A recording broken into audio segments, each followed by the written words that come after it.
Bonjour, je vous souhaite la bienvenue et je vous remercie de l'intérêt que vous manifestez pour Transition Collective, Transco, qui est le nouveau dispositif qui est co-construit par l'État et les partenaires sociaux. Alors on va voir ce dispositif, il permet notamment deux choses en particulier. Donc, il permet à tous les employeurs d'anticiper les mutations économiques de leur secteur, mais il permet également aux salariés de se reconvertir via un parcours de formation vers un métier dit porteur afin d'éviter le chômage, d'où le qualificatif gagnant-gagnant de notre rencontre. Alors non seulement moi je voulais vous remercier d'être présent, mais je voulais aussi vous féliciter de votre choix de nous rejoindre, car il me semble que c'est un dispositif que tout chef d'entreprise ou tout DRH doit absolument connaître et pourquoi pas utiliser bien sûr dans le contexte économique perturbé que nous traversons aujourd'hui. Alors c'est d'autant plus important, je tiens à le dire, que ce dispositif, il a potentiellement vocation à être pérennisé. Alors, il y a trois objectifs à cet échange qui a été imaginé par le MEDEF Île-de-France et l'ensemble des MEDEF territoriaux. Le premier objectif, ça va être de comprendre dans quel contexte vous allez pouvoir utiliser ce dispositif. Le deuxième objectif, c'est de comprendre quelles sont les démarches à suivre. Et le troisième objectif, si vous n'avez toujours pas compris comment fonctionne ce dispositif, ça va être de comprendre qui va vous aider, car vous allez voir, l'ensemble des parties prenantes de la formation dans la région vont être mobilisées pour vous assister dans ce dispositif. Voilà. Donc, nos invités que je vais vous présenter vont devoir, dans l'heure qui vient, vous démontrer que, d'une part, les transitions collectives, c'est relativement simple, et que, d'autre part, tout le monde a y gagné. Alors, ces invités, ils sont au nombre de 3. Le premier, c'est Monsieur Gaëtan, régional de la Directe Île-de-France. C'est l'homme masqué, en fait. Donc on le démasque assez aisément.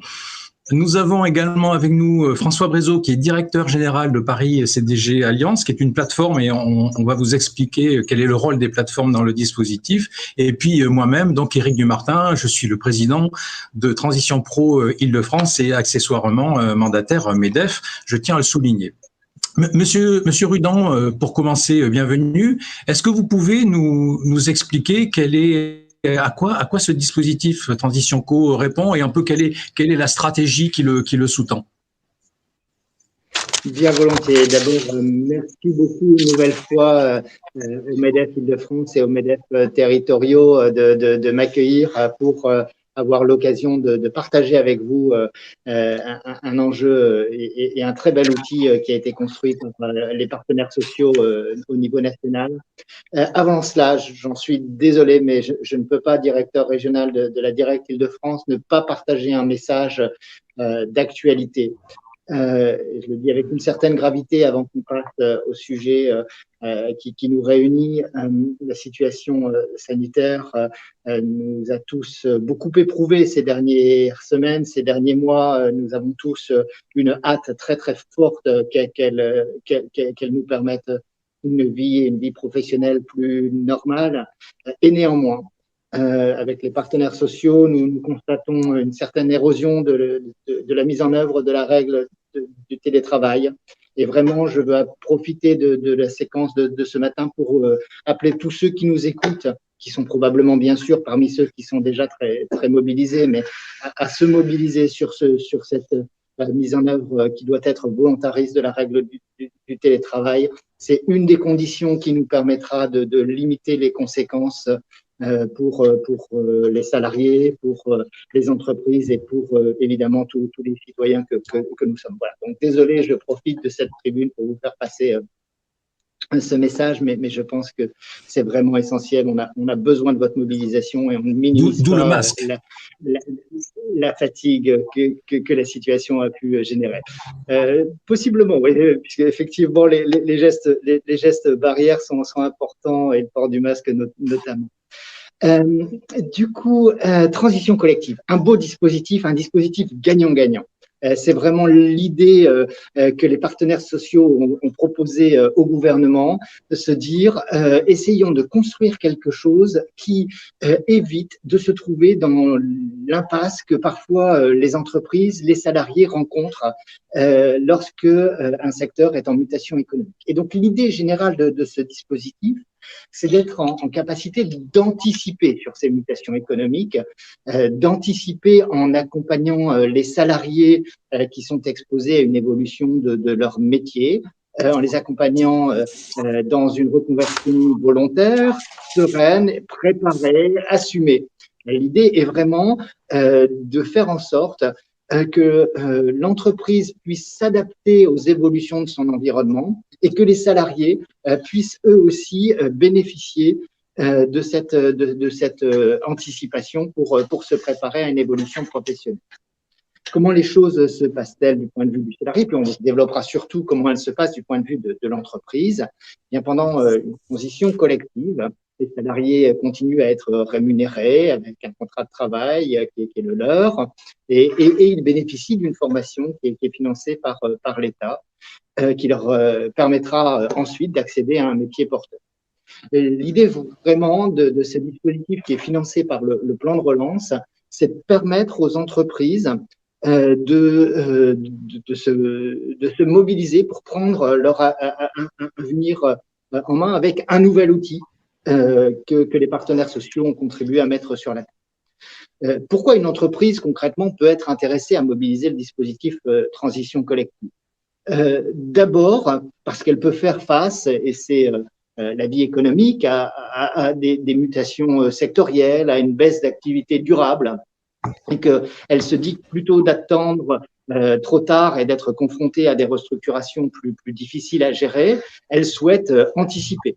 Une entreprise peut aussi être intéressée parce qu'elle souhaite parier sur l'avenir, pour rester compétitive et accompagner de manière responsable les salariés qui sont les siens vers des métiers qui sont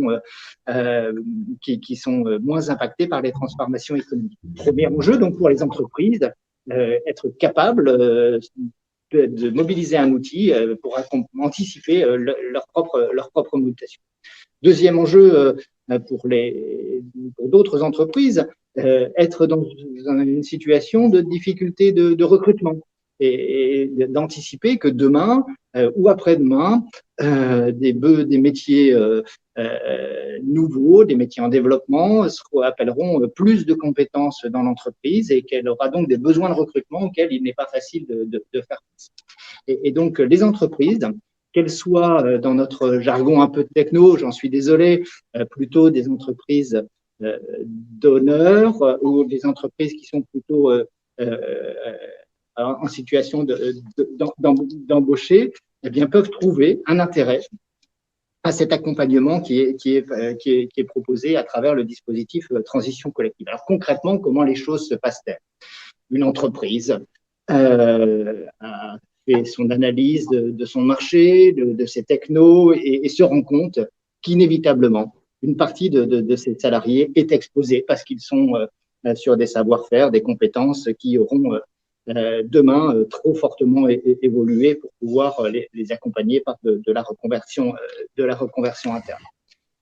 Faisant ce constat, elle le partage avec les partenaires sociaux à l'intérieur de l'entreprise et établit avec eux un accord qu'on appelle de GEPP, de gestion de l'emploi et des parcours professionnels.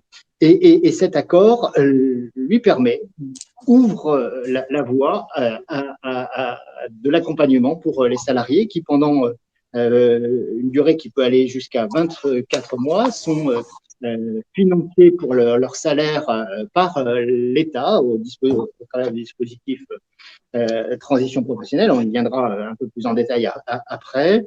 Et dont les coûts pédagogiques de la formation sont pris en charge également par l'État, tout cela étant financé par le plan de relance. Le coût en termes de reste à charge pour l'entreprise est extrêmement faible, puisque selon la taille de l'entreprise, ce reste à charge peut être jusqu'à 300 salariés de zéro. Les frais sont intégralement pris en charge par le dispositif et atteindre jusqu'à 60% néanmoins pour les plus grandes entreprises. Soyons pour autant objectifs. Si on veut que ce dispositif fonctionne, il faut qu'il soit attractif pour les entreprises, mais il faut aussi qu'il soit attractif pour les salariés. Et il est donc important que les évolutions professionnelles qui sont proposées à travers ce dispositif puissent avoir lieu, et c'est encore plus vrai probablement en province qu'en Île-de-France, mais puissent avoir lieu dans un bassin de vie de proximité pour que les salariés soient en situation, à la fin de cette période de reconversion, d'exercer un vrai changement d'emploi. Et c'est pour faciliter ce déploiement à une échelle territoriale proche, de proximité, que nous avons identifié un certain nombre de plateformes, on y reviendra plus tard dans le webinaire, qui accompagnent localement les entreprises, qu'elles soient confrontées à une situation de mutation économique ou qu'elles soient plutôt demandeuses de recevoir et de recruter des salariés. Alors en Ile-de-France, on y viendra tout à l'heure, on a réussi à identifier 8 plateformes, toutes ne sont pas au même degré de maturité, on en parlera. Alors disons-le tout de suite, les plateformes ne sont pas des contraintes, ce sont des facilitateurs. C'est pas parce qu'on n'est pas dans un secteur d'activité couvert par une plateforme ou ce n'est pas parce qu'on n'est pas dans le territoire couvert par une plateforme qu'on se trouverait confronté à une quelconque limitation. Simplement, dans cette situation, l'accompagnement sera porté par d'autres acteurs et notamment les OPCO que vous connaissez bien. Alors, j'ai parlé à plusieurs reprises de métiers en tension. Peut-être certains d'entre vous se posent-ils la question de savoir comment on les identifie. Alors, une liste a été identifiée. Vous savez, dans l'administration, on adore les listes. Pour tout dire, ça permet aussi d'objectiver un petit peu les choses. Cette liste a été identifiée avec les partenaires sociaux au sein d'une instance qui s'appelle le CREFOP et qui est une liste très, très ouverte, puisque aujourd'hui, elle représente sensiblement 45% des emplois. Et puis surtout, si une entreprise identifie des métiers en devenir, des métiers porteurs qui ne seraient pas dans cette liste, les choses peuvent toujours être traitées de manière dérogatoire avec une bonne justification sur cette liste. Notre objectif ce matin, c'est donc évidemment de vous convaincre que ce dispositif est un beau dispositif, gagnant-gagnant, construit avec les partenaires sociaux, à la fois dans la conception au niveau national, au niveau régional, je le disais à l'instant, sur l'identification des métiers en tension et dans le suivi du dispositif, et au niveau de l'entreprise, puisque la mise en œuvre s'appuie sur un accord des partenaires sociaux internes. Le dispositif est déjà opérationnel depuis le 15 janvier. Peut-être que notre échange d'aujourd'hui, et ça serait normal, montrera que certaines questions peuvent encore exister, puisque c'est un dispositif qui est tout jeune, mais ça sera aussi un des intérêts de nos échanges que de recueillir, le cas échéant, au-delà des informations qu'on peut partager, les questions que vous pouvez avoir. Ça sera évidemment très précieux pour nous. Voilà peut-être ce que vous pouvez partager dans ce premier temps d'introduction, avant qu'on puisse entrer peut-être dans une présentation plus opérationnelle, plus concrète. Monsieur Rudan, donc ce qui est également important, c'est qu'une entreprise, là, des entreprises qui nous écoutent, donc elles peuvent y aller en direct ou elles peuvent passer par les fameuses plateformes sur lesquelles on va revenir. Je crois que c'est important de le redire, comme vous l'avez précisé. Et les salariés doivent donc aller vers des métiers en tension dans le territoire.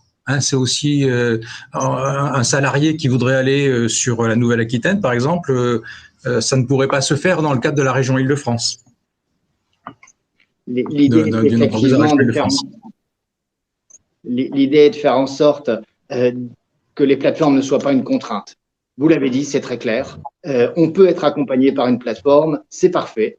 Mais bien sûr, chaque entreprise peut s'adresser à transition professionnelle, elle peut être conseillée par son OPCO, par le réseau des MEDEF, pour y aller, y compris en dehors d'une plateforme. Donc, évidemment, vous avez raison, c'est important de le rappeler. Et l'objectif est bien d'avoir un accompagnement de proximité pour faire en sorte, non pas que ce soit une contrainte, mais surtout que ce soit un potentiel, parce que les salariés, de manière collective, puisqu'on n'est là pas dans une approche individuelle d'un salarié qui voudrait évoluer de l'Île-de-France vers la Nouvelle-Aquitaine, mais pour que collectivement, si on veut qu'un nombre significatif de salariés d'une entreprise adhèrent au dispositif, faut-il que les métiers et les opportunités de métier soient locales. C'est ça vraiment l'esprit du dispositif.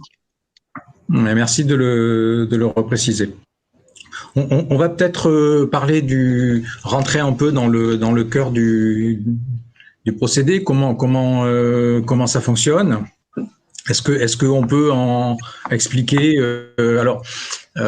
alors, on peut être très macro ou très micro dans l'explication, parce que vous venez d'éditer un document de synthèse qui dit qu'il y a 3 étapes en fait pour les entreprises. Alors nous, on l'a développé, on en a mis 11 pour être très très didactique, mais qu'est-ce qu'on peut dire donc sur ces étapes? Alors, je laisserai au président de Transition Pro la capacité de développer de manière plus précise, mais l'idée est d'abord d'avoir l'identification au sein de l'entreprise de l'enjeu de reconversion professionnelle lié à une mutation économique. C'est la première étape, c'est l'identification de cet enjeu et l'indication et le partage de cela avec les partenaires sociaux et l'établissement d'un accord que j'ai évoqué de GEPP. Alors, ne faisons pas une montagne de ce qu'est un accord de GEPP. D'abord, nous sommes tous convaincus autour de ce webinaire que c'est important qu'une question aussi stratégique que celle-là puisse faire l'objet de dialogue social, mais pour autant, le formalisme est facilité. Et vous trouverez sur le site internet du ministère du Travail, y compris un modèle d'accord de GEPP que vous pourrez vous approprier.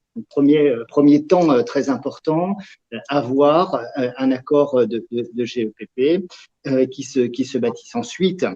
Le dossier est instruit et géré par l'association paritaire transition professionnelle. Et je ne ferai pas l'injure au président, à son président de parler à sa place, mais ça conduit concrètement à la demande de financement qui est présentée par l'entreprise et qui est ensuite une fois que le dispositif a reçu l'accord pour son financement, eh bien les formations peuvent s'engager. Ce que j'indiquais tout à l'heure, c'est un dispositif qui est très ambitieux en termes d'accompagnement des transitions professionnelles, puisqu'il peut aller jusqu'à 24 mois pour un salarié et 2 ans de formation. C'est quand même une évolution possiblement très, très, très importante. Et à l'issue de ces formations qui doivent être certifiantes, le salarié revient dans l'entreprise, mais il est cette fois-ci non plus dans une impasse professionnelle éventuellement que l'entreprise va devoir gérer, mais il est porteur d'un potentiel et il peut évoluer vers d'autres entreprises et c'est là que se place toute l'astuce de ce dispositif, que d'avoir à la fois des entreprises qui sont en reconversion et des entreprises qui sont en développement sur ces marchés. Voilà donc les principales étapes de manière synthétique. Merci. Ouais, je crois que c'est très bien expliqué. Alors, on va être moins synthétique et si on veut bien peut-être montrer à l'écran les fameuses 11 étapes. Voilà. Alors déjà, les participants s'aperçoivent que la première étape est remplie puisqu'il faut s'informer sur le dispositif. Donc, il en reste ensuite plus que 10. Et donc, les premières, vous les avez mentionnées. Donc, c'est l'identification au sein de l'entreprise des emplois qui sont fragilisés. Alors, il y a la possibilité de réaliser un diagnostic RH. Alors, c'est très important de dire que ces diagnostics aujourd'hui sont quasiment intégralement finançables. On en touchera 2 mots, mais finançable par les OPCO, mais également par la directe. Une fois que l'on a travaillé donc sur ces emplois, on va négocier un accord de GEPP. On va le déposer auprès de vos services avec une procédure qui est assez simplifiée, une téléprocédure. Alors ensuite, on bascule dans la partie qui est plus tournée vers les salariés, puisque les partenaires sociaux tenaient absolument à ce que le libre arbitre du salarié soit préservé. C'est-à-dire qu'il faut qu'on n'impose pas aux salariés un parcours, mais il faut qu'ils puissent être complètement éclairés sur les possibilités, d'où des informations qui sont données aux salariés. Alors, d'une part, par l'entreprise, mais si on veut bien aller sur la slide suivante, par les opérateurs du conseil en évolution professionnelle. qui doivent organiser des réunions d'information collective auprès des salariés de l'entreprise, ou lorsqu'il y a plusieurs petites entreprises, parce qu'on peut être avec des toutes petites entreprises qui peuvent organiser des réunions avec plusieurs entreprises. Ces CEP, je rappelle qu'il s'agit donc, si vous avez une population qui est majoritairement de cadres de l'APEC, si vous avez des salariés qui sont essentiellement non cadres en Île-de-France, c'est le groupement Évolution qui mène ces réunions avec l'appui des transitions pro lorsque c'est demandé. Une fois que c'est fait, l'entreprise va déposer son dossier auprès de Transition Pro. Alors là aussi, la procédure, elle est très très simple puisqu'elle se fait en ligne et donc c'est disponible depuis quelques jours. Donc, alors sur le site Transition Pro, il faut encore taper Transition Co pour accéder à la page, mais il va y avoir très rapidement un onglet qui va vous permettre de l'identifier plus facilement. Mais en tout cas, l'employeur peut déposer son dossier auprès de Transition Co. Et ensuite, on rentre dans un schéma un peu plus classique que pour nous autres associations Transition Pro, qui consiste à financer en fait des projets individuels avec les mêmes conditions que de droit commun que celles qui s'appliquent aux transitions pro. Donc en fait, c'est un dispositif comme on le voit qui est quasiment intégralement financé, en tout cas pour les d'énormément d'appui. Et je crois que c'est Monsieur Rougon, c'est la première fois que travaillent de façon aussi conjointe les OPCO, les opérateurs de CEP, les transitions pro, mais également la directe. Donc les entreprises doivent se dire au fond, si j'ai pas tout compris, mais si je suis potentiellement intéressé par ce dispositif, il y a un de ces 4 opérateurs qui va pouvoir non seulement me renseigner, mais m'accompagner. Voilà ce qu'on pouvait dire pour expliquer le schéma. Alors il y a 11 étapes, mais effectivement c'est comme si pour vous apprendre à marcher, on vous avait appris d'abord à faire vos lacets. Donc tout ça c'est très facile d'accès. Je sais que pour être dans les entreprises, on a besoin d'une grande facilité, d'une grande souplesse, et c'est ce qui a prévalu à la mise en œuvre de ce service. Est-ce qu'il y a des points sur lesquels, Monsieur Rudan, vous souhaitiez insister par rapport alors les accords GPP, vous l'avez dit, il y a des modèles qui sont disponibles. Donc là aussi, la démarche est facilitée. Donc voilà, l'intérêt, vous l'avez également précisé, c'est qu'une fois que c'est terminé, le salarié, il revient dans son entreprise. Alors, c'est une possibilité, mais l'idée, c'est qu'il aille vers les métiers qui sont aujourd'hui demandeurs de main-d'œuvre dans la région. Et donc, ça crée des parcours tout à fait bien construits et pertinents au niveau du bassin d'emploi régional et même à la rigueur nationale, puisque les métiers en tension, ils sont généralement les mêmes sur l'ensemble du territoire. Ce que je propose, c'est de dire 2 mots quand même sur le financement, parce que tout le monde n'est pas familier avec les transitions professionnelles. Donc, il faut savoir que les transitions professionnelles vont prendre en charge les coûts de la formation du salarié, sans qu'il y ait de limitation hormis celle de droit commun des transitions pro. Et il va y avoir également le maintien du salaire des stagiaires pendant la durée de la formation. Et vous l'avez dit, cette formation, elle peut aller jusqu'à 24 mois. Alors, il y a un autre point essentiel qu'il faut mentionner, c'est qu'on parle de parcours de formation. Et on ne parle pas que d'une action de formation, c'est-à-dire que là aussi, c'est très novateur. Pour la première fois, un salarié qui va s'engager dans ce parcours va avoir la possibilité de combiner plusieurs formations. Et ça, c'est aussi très important de le préciser. Donc, le parcours peut inclure la combinaison de plusieurs formations. Voilà. Et donc, nous finançons formation, salaire et également les frais annexes, comme nous avons coutume de le faire. Les formations qui sont visées, ce sont systématiquement des formations certifiantes auprès d'un organisme de formation certifié, mais là aussi c'est pas nouveau. Donc voilà, on rentre ensuite dans le cadre plus classique des transitions professionnelles. Alors, je rajouterai un mot pour préciser comment les dossiers sont regardés par les transitions professionnelles, puisque chaque dossier individuel va être examiné par une commission paritaire, comme il est d'usage aujourd'hui sur l'ensemble de nos dossiers. À la différence des dossiers que nous regardons habituellement et qui sont classés avec des priorités en fonction notamment du niveau de qualification, de la taille d'entreprise, etc., il n'y a pas de priorisation des dossiers dans le cadre des transitions co. Il y a simplement une évaluation des 3 éléments essentiels d'un dossier, à savoir la pertinence du projet, parce que le projet fait sens, le choix du parcours de formation et troisièmement, l'employabilité à l'issue du parcours de formation. Mais ça, quand on s'inscrit dans un programme comme celui des transitions co, l'employabilité à l'issue du parcours, elle fait peu de doute, puisque, je le rappelle, on vise des métiers qui sont en tension sur le territoire. Donc, cette question, elle sera assez rapidement traitée. On peut peut-être, Monsieur Rudan, j'en ai parlé rapidement, mais revenir sur le rôle des acteurs. J'ai dit que tout le monde, tout l'écosystème de la formation nous collaborait. Est-ce que vous voulez peut-être nous le préciser?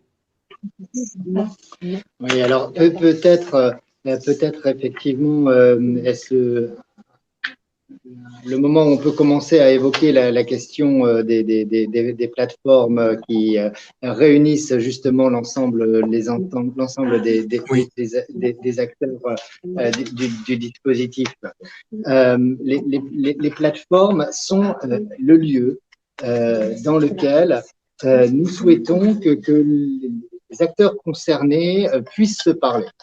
Les acteurs concernés sur un territoire, on prendra, je pense, un peu plus tard un exemple, mais ça peut être évidemment quelques entreprises du territoire qui sont confrontées au même enjeu de reconversion. Si on prend un territoire en dehors de l'Île-de-France pour ne pas anticiper sur des débats de tout à l'heure, ça peut être typiquement ce qui se passe autour de Lac, en Nouvelle-Aquitaine. Voilà, plusieurs entreprises qui ont des enjeux un peu communs d'évolution des compétences dont elles ont besoin. Ça peut être aussi des entreprises qui sont en recherche de développement, ce que j'évoquais tout à l'heure, et qui, du coup, viennent porter le fait que aujourd'hui, demain, après-demain, elles vont être en situation d'avoir besoin de renouveler les compétences et de développer leurs emplois. Ce sont aussi les partenaires sociaux, évidemment, qui sont des acteurs importants. Ce sont naturellement les OPCO qui participent à cet exercice et ils ont un rôle tout à fait essentiel en qualité en leur qualité d'organisme de formation, financeurs de la formation des formations. Et puis, ce sont enfin les partenaires sociaux. Et donc, ces plateformes réunissent l'ensemble de tous ceux qui sont utiles à faire en sorte que ce soit simple pour les entreprises et que ce soit adapté aux besoins locaux. Et c'est je dirais, pour ça qu'on a souhaité, et on y viendra, alors peut-être qu'on peut venir sur la planche qui le présente, mais les plateformes, il y en a 8 aujourd'hui en Île-de-France, sont le lieu qui est destiné à vraiment faciliter les choses pour tous les acteurs. Alors, les 8 plateformes sont réparties sur un peu tout le territoire. Il y en a 6 qui sont plus particulièrement développées aujourd'hui, puisque c'est une initiative qui est vraiment toute récente. Elle date, comme je le disais, de la toute fin d'année dernière et du début de cette année pour sa mise en œuvre opérationnelle. Et vous le voyez, pour celles qui sont les plus mûres aujourd'hui, elles ont déjà identifié, bien sûr, les contacts. Elles sont prêtes à recevoir des sollicitations et elles couvrent des sujets qui sont très complémentaires. Sur Paris, typiquement, en ce moment, les professionnels du secteur de l'hôtellerie, café-restauration, de la culture, de l'événementiel, qui sont confrontés à un enjeu qu'ils pensent être durable, ont porté avec le concours d'un opérateur qui s'appelle l'EPEC, un projet de plateforme. On le développera, je suppose, un peu après, mais Paris-Charles de Gaulle Alliance porte un projet de plateforme autour du territoire de Roissy. Je ne vais pas anticiper sur ce sujet. Transition Maker est un acteur qui soutient une plateforme sur les bassins d'emploi du sud de l'Essonne, tournée du coup, compte tenu du territoire, compte tenu des entreprises en place, plutôt vers les entreprises de l'industrie, de l'automobile. Il y a un établissement public territorial qui est donc une collectivité dont c'est une des compétences, le développement économique, qui s'est mobilisé autour du bassin d'emploi du Grand Orly Seine-Bièvre, avec là aussi des enjeux aéroportuaires importants. La communauté d'agglomération de Saint-Quentin en Yvelines qui porte un projet pour son territoire. Là aussi, autour de l'automobile, c'était l'un des deux secteurs industriels les plus importants de la région. Et enfin, l'OPCO EP, des entreprises de proximité qui portent un projet qui est national, mais qui a des déclinaisons en Île-de-France, sur les bassins d'emploi de Paris, de Marne-la-Vallée et de pleine commune. Donc, vous voyez, ces plateformes sont adaptées au territoire, elles sont destinées à faciliter la vie des entreprises concernées. Elles ne sont pas, comme on le disait au début de ce webinaire, des points d'entrée obligatoires. Et évidemment, toutes les entreprises qui ne sont pas couvertes par le territoire de ces plateformes peuvent bien sûr aller vers le dispositif transition collective. Et si on regarde leur cartographie à ces plateformes, on voit sur le transparent suivant que, évidemment, elles ne couvrent pas l'entièreté de la région. Et ça n'est pas l'objectif. L'objectif, c'est de faciliter localement l'émergence de solutions pour les entreprises. Oui. Voilà il faut préciser. Excusez-moi, il faut bien préciser que même si on est dans un des territoires couverts par une des plateformes, on peut déposer un dossier directement. Enfin, c'est important de le dire, absolument, de le rappeler. Absolument. Merci pour cette présentation des plateformes. Justement, avec nous, nous avons le représentant, le directeur d'une de ces plateformes, qui est Monsieur Brézeau. Monsieur Brézeau, est-ce que vous pouvez nous parler du projet que vous avez construit, mené, comment vous le pilotez, quels sont les enjeux? Oui, tout à fait. D'abord, merci beaucoup de m'accueillir dans le cadre de ce webinaire pour effectivement illustrer comment on peut mettre en place une plateforme territoriale d'appui aux transitions professionnelles. Alors, très rapidement, quelques éléments de contexte. Pourquoi nous avons répondu à l'appel à manifestation d'intérêt qui a été lancé par la ministre du Travail pour pouvoir justement déployer localement le dispositif transition collective. Une première slide qui présente le bassin d'emploi du Grand Roissy-le-Bourget, c'est-à-dire Paris CDG et ses environs. Il faut savoir qu'avant la crise sanitaire, c'est un bassin d'emploi qui était très dynamique et qui connaissait une croissance économique importante. À titre d'exemple, sur les 4 dernières années, ce bassin d'emploi avait connu une création d'emplois de près de 22 000 emplois créés sur ce bassin d'emploi sur les 4 dernières années, avant 2019.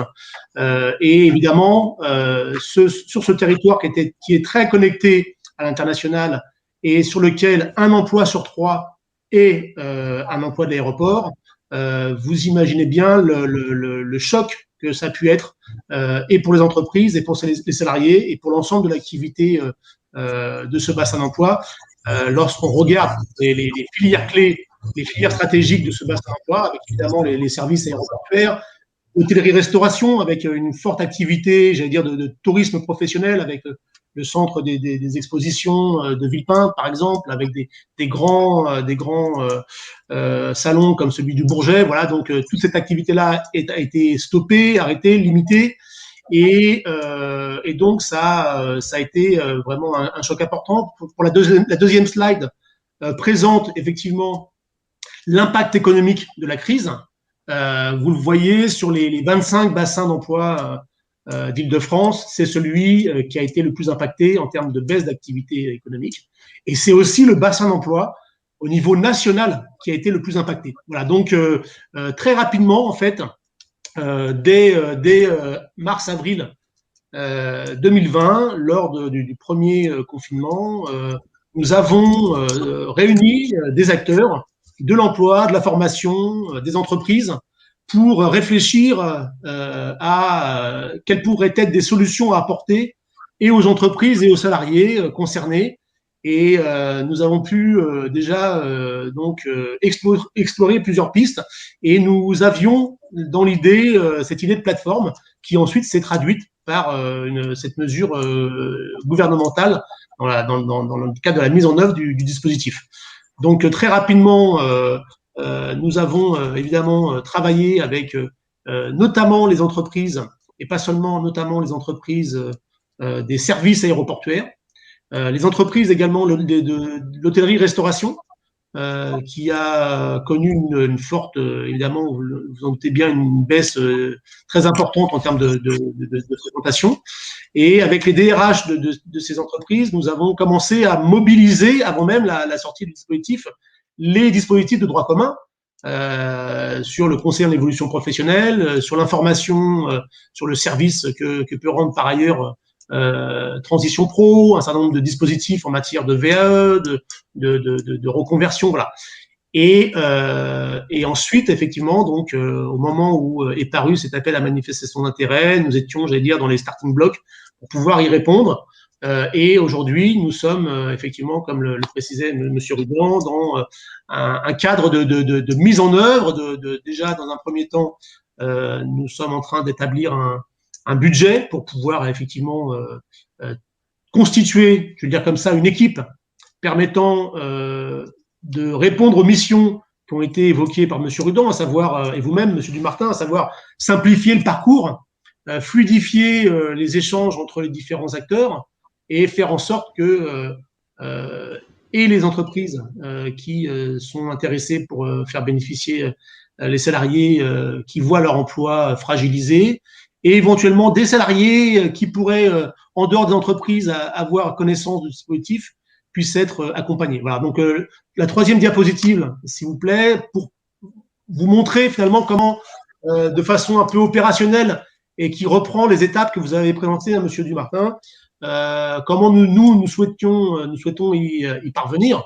Donc évidemment, le premier point, c'est celui de l'identification des entreprises qui décrutent, qui sont impactées, qui donc souhaitent pouvoir travailler sur la reconversion de leurs salariés.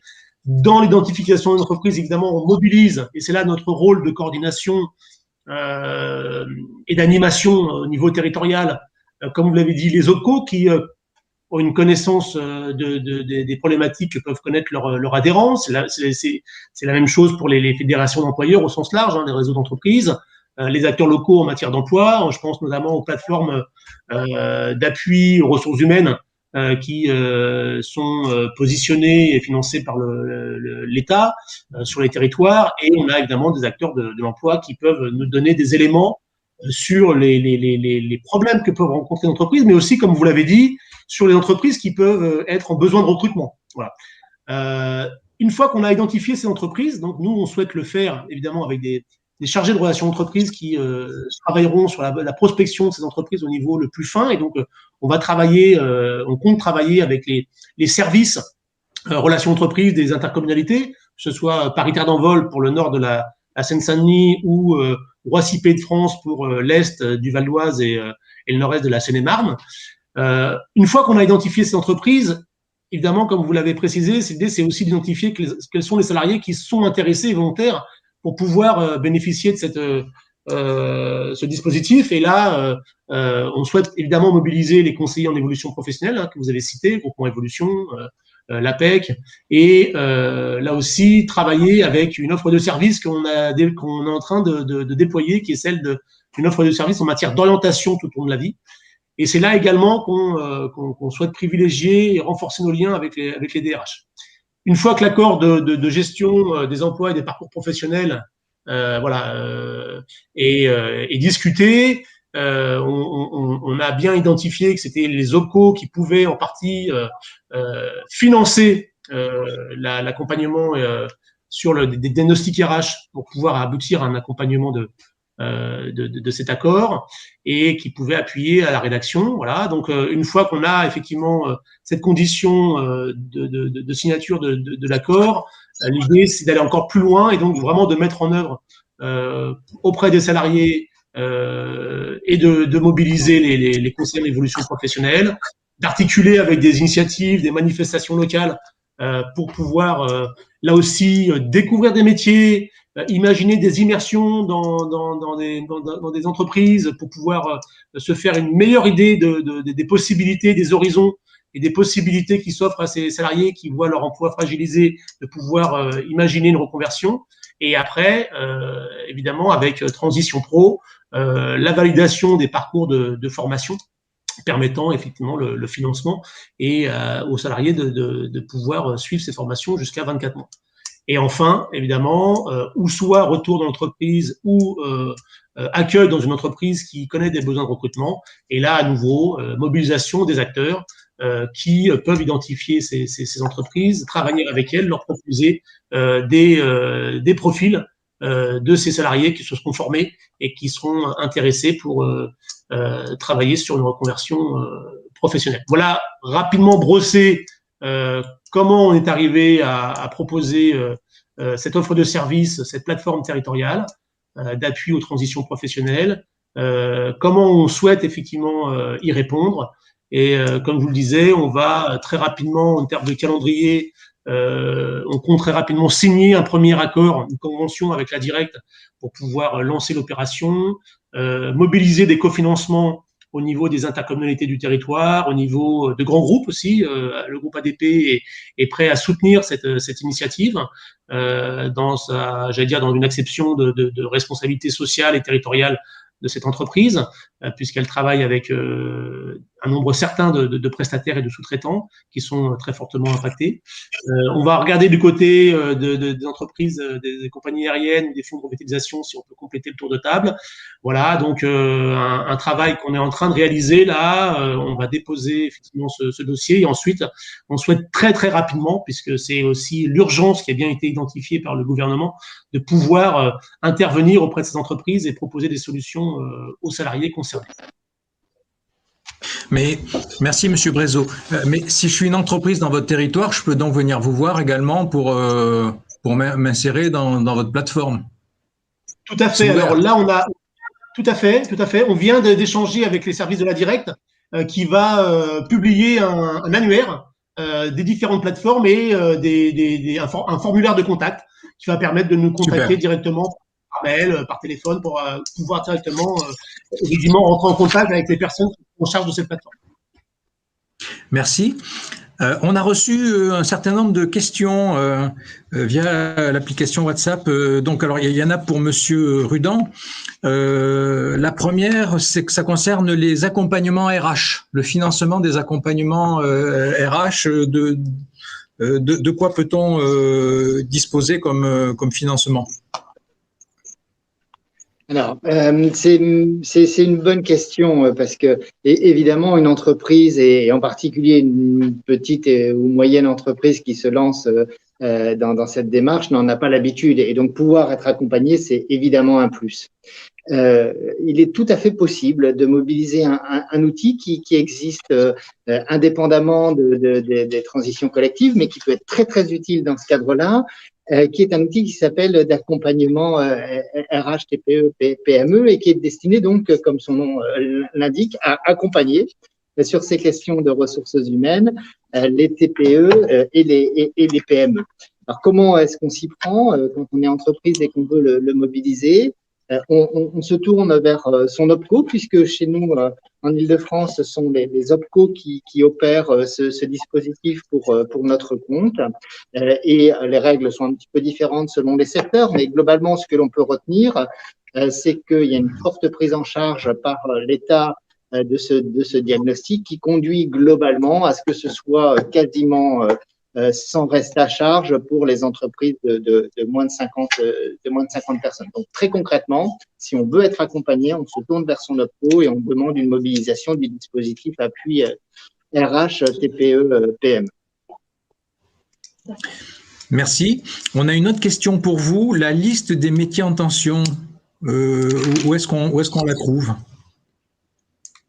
Alors, une nouvelle fois, bien sûr, il faut attacher de l'importance à cette liste des métiers en tension et elle est accessible à la fois sur notre site Internet et sur le site Internet de la préfecture. Il faut y attacher une importance et en même temps, il faut la relativiser puisque ce que j'évoquais tout à l'heure, d'abord, cette liste peut évoluer dans le temps. Hein, elle peut évoluer selon les territoires. Et imaginons que demain, on se dise que sur tel ou tel territoire de la région, il faut y introduire d'autres métiers, c'est tout à fait possible. Et puis également, l'existence de métiers porteurs et en tension peut être justifiée au cas par cas dans les dossiers des entreprises. Donc, du coup, on a la faculté de trouver cette liste facilement sur notre site Internet, mais on peut aussi avoir de l'ouverture. Ouais, c'est très important de le dire et depuis quelques mois, on collabore avec vos services de façon beaucoup plus intense et c'est vrai que dans ce dispositif, il y a cette ouverture. Hein, on est presque dans un cadre d'expérimentation où on n'exclut pas que on soit en capacité de dire bah oui, ce métier finalement, on considère qu'il est en tension ou qu'il y a vraiment des besoins, même si c'est pas encore dans la liste et voilà, donc c'est il y a de l'ouverture pour élargir cette liste. Faut le dire. Faut pas que les entreprises se sentent coincées par cette liste. J'ai une autre question qui était destinée à Éric Dumartin, c'est-à-dire à moi, concernant les plafonds de remboursement des salaires. Est-ce qu'il y a un plafond de remboursement des salaires? La réponse est non. Alors, je vais la nuancer en vous donnant quelques chiffres. Aujourd'hui, dans le cadre des transitions pro, la moyenne d'un financement, donc salaire plus formation, est aux alentours de 28 000 euros. Alors, c'est vrai que dans le cadre d'un dispositif de 24 mois, ça peut bien évidemment aller au-delà. Donc, il n'y a pas de limite sur les salaires, sachant qu'après, on reste quand même vigilant. Et il y a par contre des plafonds de remboursement sur la partie formation, hein, mais ce sont les mêmes plafonds que ceux qui sont en vigueur dans le cadre du dispositif Transition Pro. Donc on est aux alentours de 28 euros de l'heure. Donc c'est le seul plafond qui existe et qui s'applique dans ce cas précis. On n'a pas parlé d'argent parce c'est toujours un débat ouvert, mais je crois que c'est important de savoir qu'au niveau de la région, au niveau national, il y a à peu près 500 millions d'euros qui est mis sur ce dispositif. Donc c'est un effort considérable. Et la région Île-de-France pèse à peu près 32% dans le tiers, grosso modo, des salaires en France. Et donc ça vous donne une idée de l'effort qui est consenti pour que ce dispositif réussisse. Voilà, je vais voir si nous avons d'autres questions. On a des questions qui sont assez techniques sur le financement des formations. Donc, je le répète, on est sur les règles habituelles sans priorisation des dossiers. C'est-à-dire que tous les dossiers sont regardés sans qu'il y ait une priorisation en particulier d'un dossier. Je ne sais pas s'il y a d'autres questions. Ce qui est important de retenir sur ce dispositif, c'est que c'est un dispositif, alors qui derrière, il peut paraître complexe. Je sais que quand on est dans les entreprises, on n'aime pas les choses complexes et parfois on préfère rester avec un problème qu'on connaît que d'aller vers une solution qu'on maîtrise pas. Mais là, ce qui est important de dire, c'est que vous avez vraiment à votre disposition, à votre écoute, plusieurs acteurs de la formation. Vous avez la Directe également qui s'investit beaucoup dans ces projets. Donc, si vous avez un projet Transco, vous allez inévitablement, automatiquement trouver un support auprès des parties prenantes de la formation professionnelle, OPCO, opérateur CEP, Transition Pro. On est là vraiment pour vous répondre et pour vous aiguiller, pour faire en sorte que ces projets aboutissent. On est vraiment dans une logique très, très, très aidante sur ces dispositifs. Donc ça, c'est la première chose. La deuxième chose, c'est de se dire, ce sont des dispositifs qui sont, alors sauf pour les plus de 300 et encore, ils sont quand même très, très, très largement financés, tant pour la partie amont qui va consister à préparer l'accord de GEPP que pour la formation à proprement parler, puisqu'elle est intégralement financée. Donc, moi, je serai chef d'entreprise et DRH, comme je l'ai dit en préambule. Je m'intéresserai de façon très vive à ce dispositif, en me disant qu'au fond, peut-être que demain, on l'espère, en tout cas, il sera dans la panoplie des solutions à disposition d'une entreprise lorsqu'elle est confrontée à des problèmes de gestion de ses compétences sur son territoire. Donc c'est un essai qu'il faut transformer dans l'intérêt des entreprises, puisque là ce matin on parle des entreprises. Mais également dans l'intérêt des salariés, puisque cet équilibre intérêt entreprise, intérêt du salarié a été très très largement débattu et négocié pour faire en sorte que le salarié y trouve également son compte. Voilà ce que l'on pouvait en dire. Alors je ne sais pas si on a d'autres questions sur le fil WhatsApp. Je regarde en même temps que je vous parle. Je n'ai pas Ah si, on a une question sur les accords simplifiés.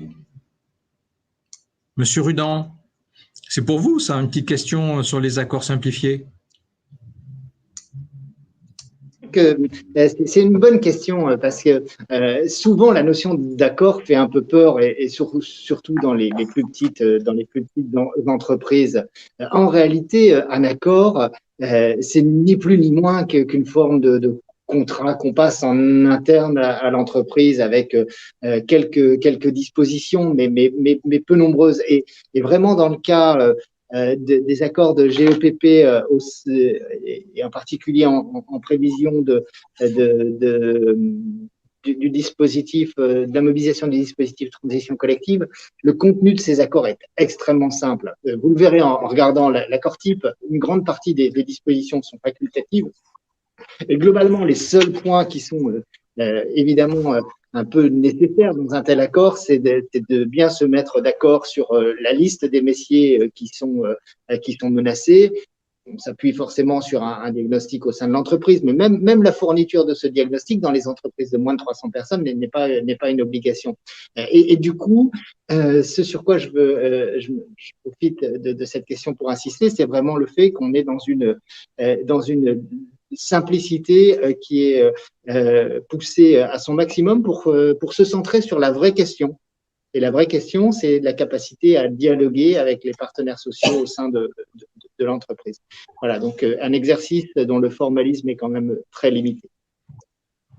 Oui, merci de le redire. Je me suis personnellement penché sur ces fameux accords de GEPP et ce qu'il y avait derrière. Et effectivement, on est quand même sur des choses qui sont à la portée aujourd'hui de toutes les entreprises. Et il faut quand même pas oublier que le jeu en vaut la chandelle, hein, puisqu'il s'agit quand même de préserver des emplois et d'offrir des futurs professionnels à des individus, mais également de développer des secteurs d'activité. Donc, je pense que ça vaut le coup de s'investir. Alors, comme souvent, on a des questions qui arrivent sur la fin. On a pas mal de questions sur les métiers du numérique. Est-ce que ces métiers-là sont considérés comme porteurs? La réponse est oui.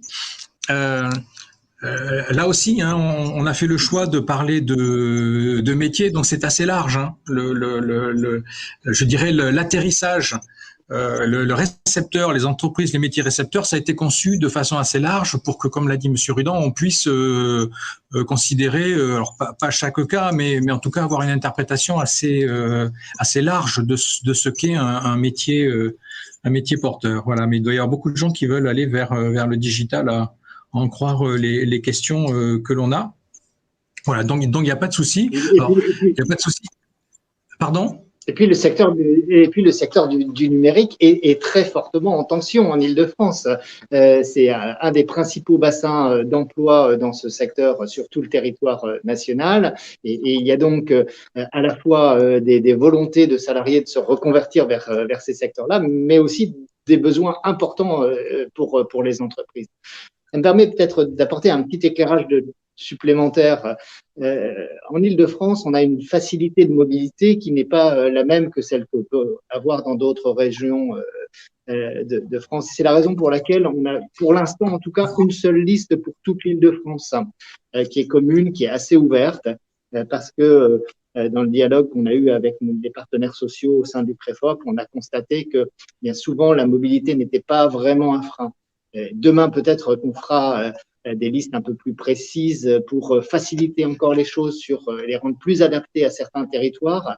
Mais pour l'instant, on a eu une approche qui est régionale et ouverte. Alors, j'ai lu aussi une question au passage sur la liste des plateformes que j'ai citées et qui ne correspondraient pas à celles qui existent sur le site du ministère du Travail. Les plateformes que j'ai citées tout à l'heure, c'est évidemment pas l'ensemble des plateformes qui pourront être utilisées en Île-de-France. On en a 8 qui sont spécifiquement franciliennes. On en a 6 qui pourront servir, qui sont nationales, mais qui pourront être mobilisées par les entreprises franciliennes, ce qui fait probablement 14 plateformes pour l'instant. Les 6 que j'ai cités tout à l'heure, ce sont les 6 qui sont prêtes dès aujourd'hui à communiquer une adresse mail auquel on peut vis-à-vis desquelles qu'on peut donc solliciter directement dès aujourd'hui. Voilà, donc il n'y a pas du tout d'incohérence entre la liste que j'ai présentée et celles qui figurent sur le site du ministère, sont juste les plus prêtes à l'heure où on se parle, et j'espère que demain nous en aurons encore une ou deux supplémentaires. Justement, Monsieur Rudan, encore une question sur les plateformes. Est-ce qu'il y en aura d'autres? Est-ce qu'il y a une liste qui est arrêtée aujourd'hui, mais est-ce que… L'idée, on l'aura, j'espère, à ce stade du webinaire bien compris. Hein, l'idée du ministère du Travail et de l'Emploi, c'est vraiment de faciliter la mobilisation pour les entreprises. Et donc, pour faciliter cette mobilisation, nous avons eu dans un premier temps un appel à manifestation d'intérêt qui a été ouvert au cours du mois de décembre et qui a permis d'identifier une première vague de plateformes avec tous les porteurs de projets qui étaient intéressés par ce dispositif. Et donc, je peux vous confirmer qu'effectivement, un deuxième appel à manifestation d'intérêt est bien prévu.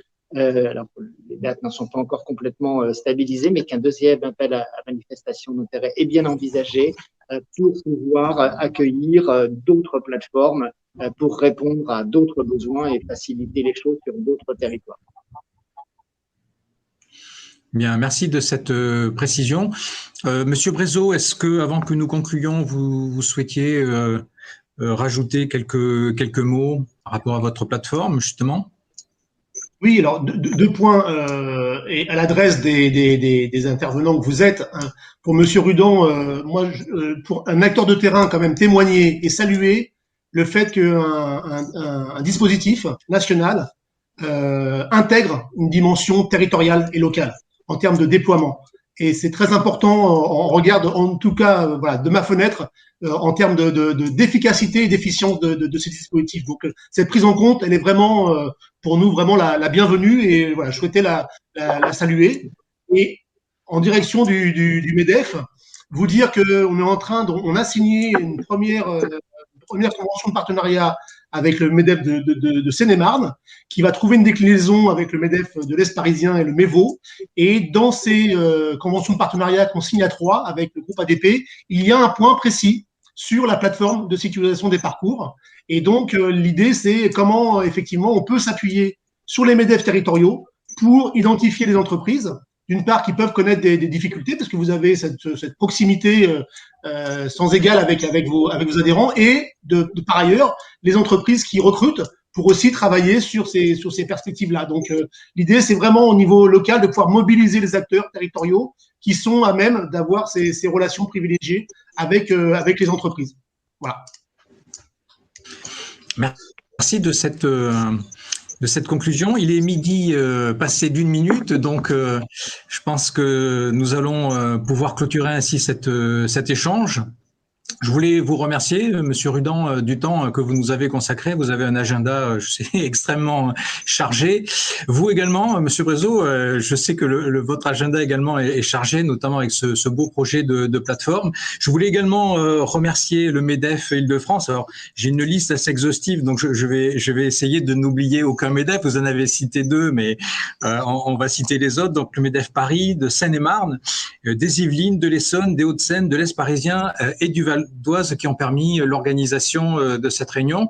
Donc merci à tout le monde. Je rappelle que tout ce dont on a parlé, c'est très très largement disponible désormais donc sur le site de la Direct, mais également de Transition Pro et auprès de vos OPCO. Donc je vous invite à aller documenter davantage cet échange et puis à vous lancer, pourquoi pas, dans les transitions co. En tout cas, on vous accueillera avec bienveillance, comme on dit aujourd'hui, et puis avec surtout l'envie que votre projet réussisse. Voilà, merci beaucoup et à très bientôt. À très bientôt, merci.